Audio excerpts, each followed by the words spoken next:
চট্টগ্রামে দুবাই প্রবাসী স্বর্ণ টাকা লুটের ঘটনায় গ্রেফতার দুই। রবিবার 14 ফেব্রুয়ারি। ঘড়িতে সময় তখন 9টা বেজে 50 মিনিট।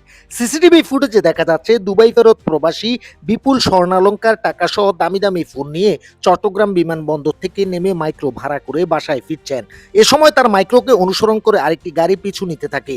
প্রবাসীর মাইক্রো ওয়াসিম আকরাম ফ্লাইওভারের লালখান বাজারের কাছাকাছি পৌঁছালে ওই গাড়িটি এসে গতিরোধ করে প্রবাসীর সর্বস্ব লুটে নেয়। প্রবাসীর মাইক্রো গতিরোধ করার সময় ছিনতাইকারীরা নিজেদের ডিবি পরিচয় দেয়। এই ঘটনায় বাদী স্থানীয় খুলশী থানা একটি ছিনতাইয়ের মামলা দায়ের করে।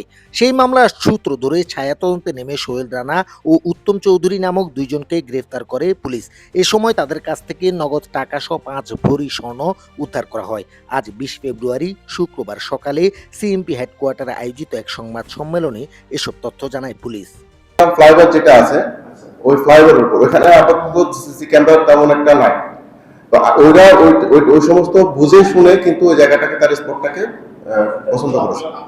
না আমাদের জিজ্ঞাসা না না বাদী এই ধরনের মানে অস্ত্র শো করেছেন এই ধরনের কোনো কথা বলেনি, শুধু ওয়াকি টকি এবং ডিবি পরিচয় দিয়েছেন এটাই বলেছেন এবং নিজেদেরকে ডিবির আইন শৃঙ্খলা রক্ষাকারী বাহিনী বিশেষ করে আমাদের ডিবির পরিচয় দিয়েছে। এটাতে বাদী আপনার ভয় পেয়েছে, গাড়িটা থামিয়েছে, আর বাকি কাজটুকু সে তো চিন্তাই করেছে, এখানে তার কোনো কিছু। পুলিশ জানায় গ্রেফতার সোহেল রানা প্রাথমিক জিজ্ঞাসাবাদে বিদেশ ফেরত প্রবাসীদের টার্গেট করে ডিবি পরিচয় ছিনতাইয়ের কথা স্বীকার করেছেন। লুট করা স্বর্ণ উত্তম চৌধুরীর মাধ্যমে বিক্রি করা হতো। সোহেল রানার বিরুদ্ধে বিভিন্ন থানায় ছিনতাই সহ 3টি মামলা আছে। এই ঘটনায় জড়িত অন্য পলাতক আসামিদের গ্রেফতারে অভিযান চলছে বলেও জানিয়েছে পুলিশ।